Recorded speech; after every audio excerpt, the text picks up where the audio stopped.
बहुत पहले की बात है। अली बाबा नाम का एक कारपेंटर हुआ करता था। वो अपनी पत्नी के साथ गरीबी में जिंदगी गुजार रहा था। अली बाबा अपने गधे को लेकर जंगल में लकड़ियां काटने जाया करता था और उन्हीं लकड़ियों को बेच के घर चलाता था। एक दिन वो लकड़ियां काटने जंगल गया।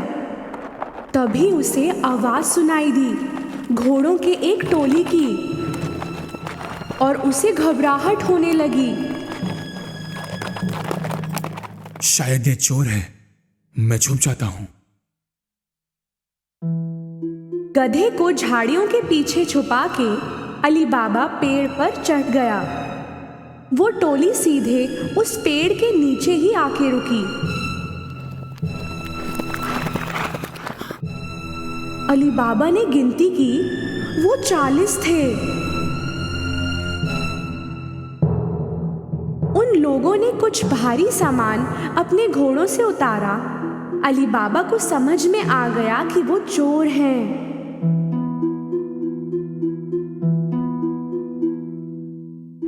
उनका सरदार एक बड़े चट्टान की तरफ गया और चिल्लाया, खुल जा सिम सिम। तभी कुछ अजीब सा हुआ। वो बड़ा चट्टान हट गया एक गेट की तरफ और सामने थी एक गुफा।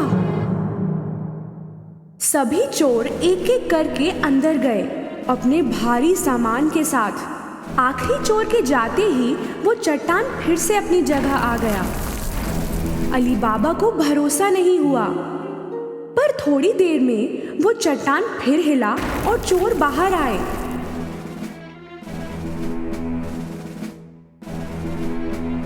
सरदार बाहर आया और फिर से चिल्लाया,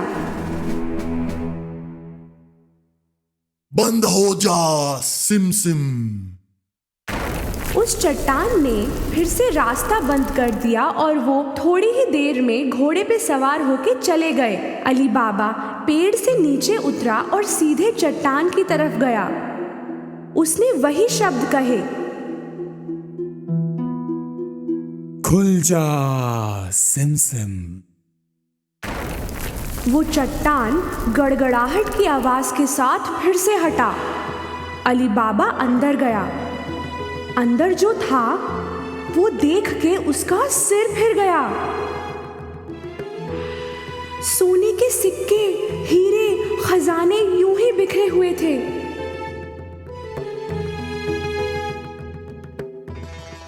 उसने चौंक के 3 झोले भर के सामान लिया और निकल गया। बाहर उसने फिर से वही शब्द बोले जो सरदार ने बोले थे, बंद हो जा सिम सिम। उसने सारा सामान अपने गधे पर रखा और घर चला।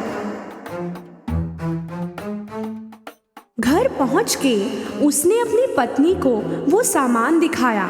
उसे भी समझ नहीं आया कि अली बाबा सब लाया कहां से, इतना सोना कहां से मिला। अली बाबा ने उसे सारी कहानी बताई।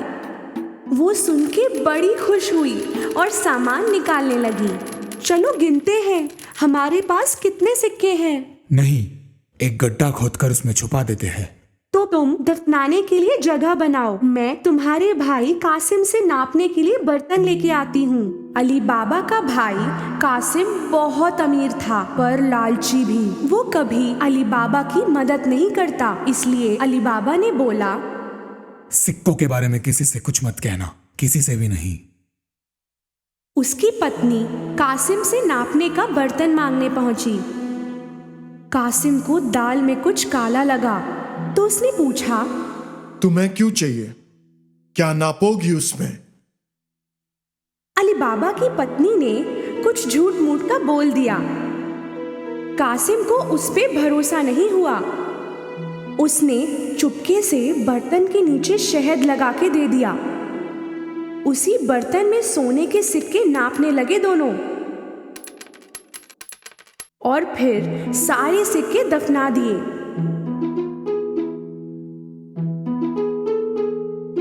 उसके बाद अली बाबा की पत्नी कासिम को बर्तन लौटाने गई, पर उसने देखा ही नहीं कि बर्तन के नीचे सोने के सिक्के चिपक गए हैं। ये बहुत बड़ी गलती की उसने। कासिम को बर्तन मिलते ही उसने नीचे की तरफ देखा। सोने का सिक्का देख के वो हक्का बक्का रह गया। कहां से मिला होगा अली बाबा को वो सोना? कासिम की नींद उड़ गई। सुबह होते ही वो अली बाबा के घर गया और उसे बर्तन के नीचे लगा हुआ सिक्का दिखाया। अली बाबा, तुम सोना खरीद तो नहीं सकते, कहां से आया ये सोना? बताओ मुझे। अली बाबा ने उसे सारी कहानी बताई ताकि वो किसी और को इसके बारे में ना बताए। अगर तुम मुझे उस जगह नहीं ले चलते तो मैं चोरों को बता दूंगा तुमने क्या किया। पर कासिम, अली बाबा को मालूम था कि कासिम सच में बता देगा, इसलिए उसे उस जगह ले जाना ही पड़ा। वो गुफा इसी चट्टान के पीछे है। अब चलो यहाँ से, कहीं वो चोर फिर ना आ जाए। दोनों वापस घर लौट आए, पर कासिम का ध्यान वहीं गुफा में था। वो हाथों हाथ 2 गधे लेकर गुफा पहुंचा। वहां पहुंचते ही उसने वो शब्द दोहराए जो अली बाबा ने बोले थे, खुल जा सिम सिम। वो चट्टान हट गया और रास्ता खुल गया। कासिम को भरोसा नहीं हुआ। अंदर का नजारा उसे हक्का बक्का कर गया। इतना सोना देख के उसका दिमाग खराब हो गया। जल्दबाजी में उसने सोना भरा अपने झोलों में। जब जगह नहीं बची वो बाहर निकलने लगा, पर वो तो चट्टान से बंद पड़ा था और उसे खोलने के लिए जो शब्द बोलने थे वो उसे याद नहीं आ रहे थे, तो वो कुछ भी अनशंट बोलने लगा। खुल जा टिम टिम, खुल जा कुमकुम, खुल जा जिम जिम। कितना भी बोला पर वो चट्टान टस से मस नहीं हुआ। घबराया हुआ, उसे कोई रास्ता नहीं मिल रहा था। इतनी देर में चोर गुफा पहुंच गए। उनको कासिम के गधे देख के शक हुआ और उन्होंने अपनी तलवार निकाली। खुल जा सिम सिम।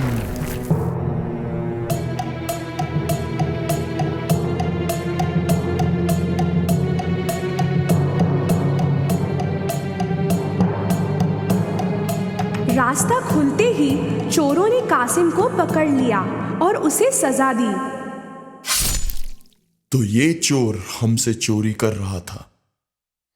देर रात होने पर कासिम घर नहीं लौटा तो उसकी पत्नी को चिंता हुई।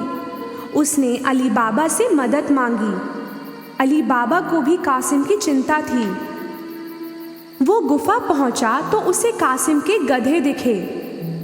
तब उसे समझ आया कि कासिम को चोरों ने मार डाला है। उसने अपनी पत्नी को सब कुछ बताया। उन्होंने फैसला किया कि ये बात किसी को नहीं बताएंगे। कुछ दिनों बाद अली बाबा और उसकी पत्नी कासिम के घर रहने लगे। उन्होंने उसका कामकाज संभाला और उसकी तरक्की की। वो अमीर होते गए। उसी समय चोरों के सरदार को समझ आया कि गुफा से सोना दिन पे दिन कम होता जा रहा है, तो उसने एक चोर को ध्यान रखने के लिए कहा, शहर में जाओ और देखो कि क्या कोई ऐसा है जो नया नया अमीर हुआ है और बहुत खर्चा करने लगा है। उस चोर की नजर पड़ी अली बाबा पर, जो सोने के सिक्के लेकर बाजार में घूम रहा था। उसने उसका पीछा किया। अली बाबा के घर में घुसते ही चोर ने दरवाजे पर निशान लगा दिया। शाम को कासिम की पत्नी जब घोड़ों को पानी देने गई, उसने वो निशान देखा। उसे समझ में आ गया कि कोई मुसीबत आने वाली है, तो उसने रंग लेके आसपास के सारे दरवाजों पर वैसा निशान बना दिया। सुबह होते ही 40 चोरों की टोली अली बाबा का घर ढूंढने आई। तब उन्हें सारे दरवाजों पर वो निशान दिखा। हार के वो लौट गए। पर उनका सरदार जिद्दी था। उसने भेष बदल के उसे ढूंढना शुरू किया और चुपचाप वो पहुंचा अली बाबा के घर। दरवाजा खटखटाया तो अली बाबा ने खोला। मैं बहुत दूर से आया हूं। मैं तेल बेचने निकला था। सुनने में आया है कि आप यहाँ के सबसे अमीर इंसान हैं। तेल बहुत अच्छा है, खरीदेंगे? अली बाबा ने सरदार को तेल का व्यापारी समझ के रात को खाने पे आने के लिए कहा। तेल की 40 बरनियां लेके वो अली बाबा के घर पहुंचा। अली बाबा ने उसकी बहुत खातिरदारी की। रात को वहीं रुकने की सलाह देने पर सरदार ने खुशी खुशी हाँ कह दिया। जब वो दोनों खाना खा रहे थे, कासिम की पत्नी तेल की बरनियां देखने गई। उन्हें कुछ आवाज सुनाई दी। हम निकले अभी? नहीं नहीं, थोड़ी देर और। तब उन्हें समझ आया कि तेल नहीं, इनमें तो चोर छुपे हैं और उसे समझ आया कि ये लोग क्यों आए हैं। वो रसोई में गई और काफी तेल गरम किया और हर एक बरनी में गरम तेल डाला। अंदर बैठे चोरों की हालत खराब हो गई और वो कुछ कर भी ना पाए।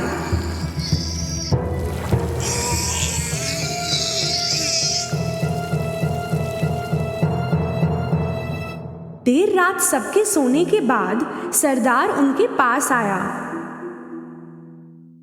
अब आ जाओ। उसे कोई हरकत नहीं दिखी तो उसने दोबारा बोला। सो गए क्या? उसने फिर बोला, पर कोई जवाब नहीं मिला। तो उसने एक बरनी खोल के देखा। उसे जो दिखा उससे उसका दिल बैठ गया। कहीं वो भी ना पकड़ा जाए, इस डर से वो भागा और कभी वापस नहीं आया।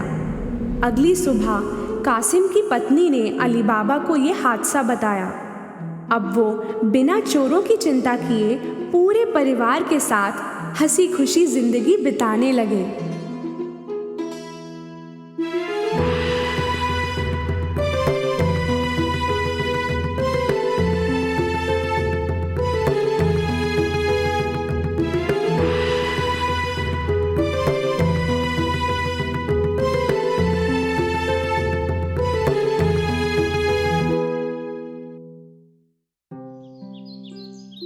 एक छोटे से फार्म में एक क्यूट सी डक फैमिली रहती थी।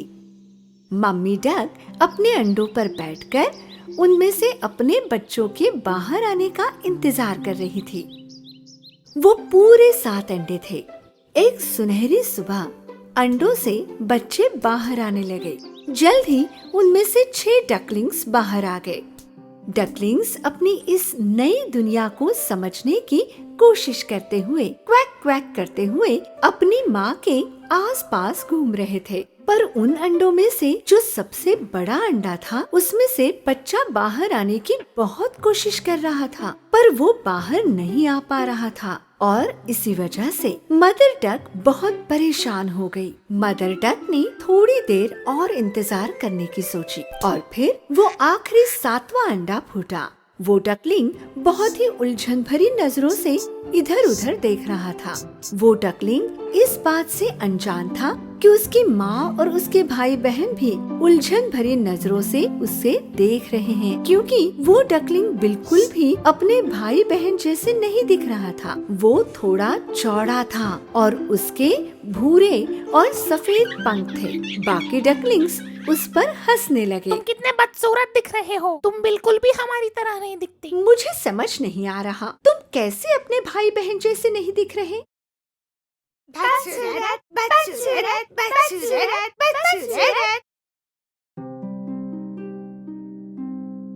कुछ समय बाद सारे डकलिंग्स थोड़े बड़े होने लगे, पर ये डकलिंग बाकी के मुकाबले काफी बड़ा लग रहा था और उसके पंखों के रंग भी अजीब लग रहे थे। तुम कितनी जल्दी बड़े हो गए और इतने अलग कैसे हो गए? वक्त गुजरता गया और वो बदसूरत डकलिंग और भी अजीब और भद्दा दिखने लगा। उसके कोई भाई बहन उसके साथ खेलने को तैयार नहीं थे। हम तुम्हारे साथ नहीं खेलेंगे, तुम बहुत बदसूरत हो। खेत के बाकी सभी जानवर भी उस बदसूरत डकलिंग का मजाक उड़ाते थे। बदसूरत डकलिंग, बदसूरत डकलिंग। ना ना ना ना ना ना, बदसूरत डकलिंग। उसकी माँ उसे बचाने का काफी प्रयास करती रहती थी। मेरे बेचारे डकलिंग, तुम बाकियों से इतने अलग क्यों हो? जैसे दिन गुजरते गए वो बेचारा डकलिंग और भी हताश हो गया और उसे बहुत अजीब लग रहा था। सारी रात वो अकेले रोता रहता और सोचता कि उसे कोई भी पसंद नहीं करता। मैं इतना बदसूरत क्यों हूँ? मैं अपने भाई बहन जैसा क्यों नहीं दिख सकता? एक दिन कुछ शिकारी उस तालाब के किनारे आ पहुँचे जहाँ वे लोग रहते थे। शिकारी उन डक्स का शिकार करने लगे। मदर डक अपने बच्चों के लिए खाना तलाश कर रही थी कि अचानक वो उन शिकारियों के चुंगल में फंस गई। उस बेचारे डकलिंग को पता ही नहीं था कि उसके माँ के साथ क्या हुआ है। वो माँ के लौटने का सुबह तक इंतजार कर रहा था।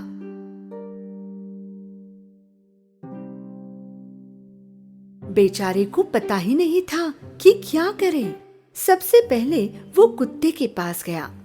कुत्ते ने उसे चले जाने को कहा। चले जाओ, किसी ने मुझे तुम जैसे एक बदसूरत डक से बात करते हुए नहीं देखना चाहिए। कुछ देर बाद वो मुर्गी के पास गया, पर उस मुर्गी ने भी उसका मजाक उड़ाया। मैं भी तुमसे अच्छी दिखती हूँ। बदसूरत डकलिंग बहुत ही उदास हो गया था। किसी को भी मैं यहाँ नहीं चाहिए। अगर मेरी माँ वापस नहीं आती है तो मेरे इस खेत में रहने की कोई वजह नहीं दिख रही।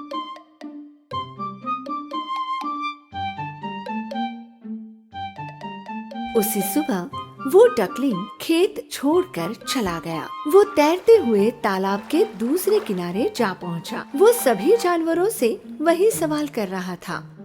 क्या तुमने मेरे जैसे किसी और डक को देखा है? क्या तुमने किसी और डक को देखा है?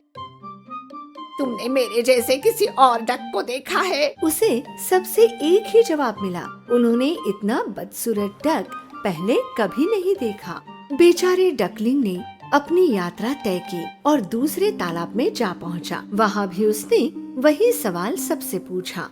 तुम्हें यहाँ नहीं रहना चाहिए। यहाँ पर आसपास बहुत शिकारी हैं। तुम तुरंत यहाँ से चले जाओ। जाओ। बदसूरत डकलिंग वहाँ से निकल गया। जल्द ही वो एक और तालाब में जा पहुंचा। इस बार वहाँ पर कोई भी नहीं था। वो अकेला ही था। अगर किसी को भी मैं पसंद नहीं हूँ तो मैं यहीं पर छुप कर रहता हूँ पूरी जिंदगी। महीने गुजरते गए। अकेले होने के बावजूद वो बहुत खुश था।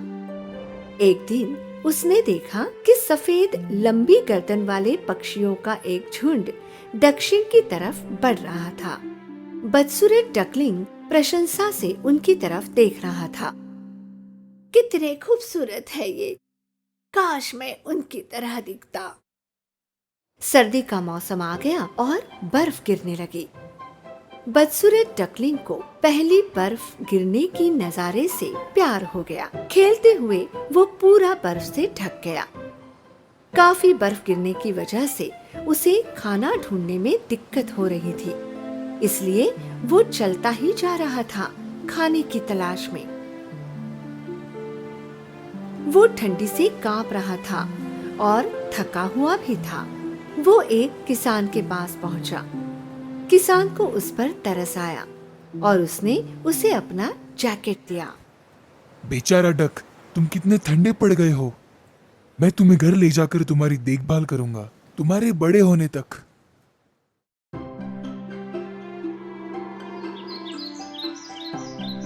किसान ने जैसे कहा वैसे ही किया। जब तक वो डकलिंग बड़ा हो गया तब तक वसंत ऋतु आ गया था। बदसूरत डकलिंग को घूमने के लिए ज्यादा जगह मिले, इसलिए किसान ने उसे तालाब में छोड़ने की सोची। फिर एक बार अकेले कुछ समय बाद डकलिंग ने खुद का प्रतिबिंब पानी में देखा, पर वो हैरान हो गया जो उसने देखा। पहले तो वो अपने आप को पहचान ही नहीं पाया। उसे लगा उसके पीछे कोई और खड़ा है, इसलिए उसने अपने पंखों को खोला और देखा कि उसका प्रतिबिंब भी वही कर रहा था। उसने अपनी गर्दन को खींचकर बाहर की और वहीं उसने पानी में भी होते देखा। तब उसे ये यकीन हो गया कि वो कोई और नहीं, वो खुद है। ओह, मैं कितना बड़ा हो गया हूँ।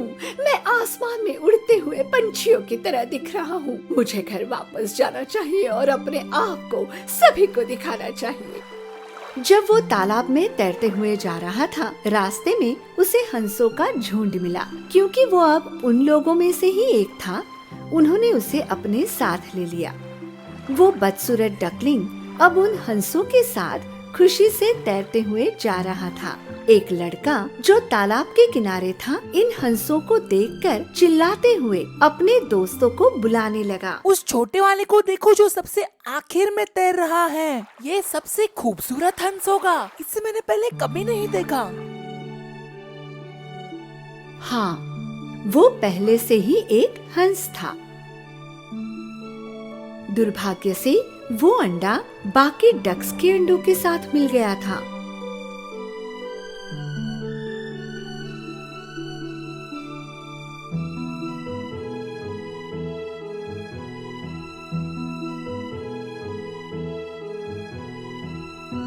पर अब वो अपने असली परिवार के साथ था और उसकी आने वाली जिंदगी बहुत ही खूबसूरत थी।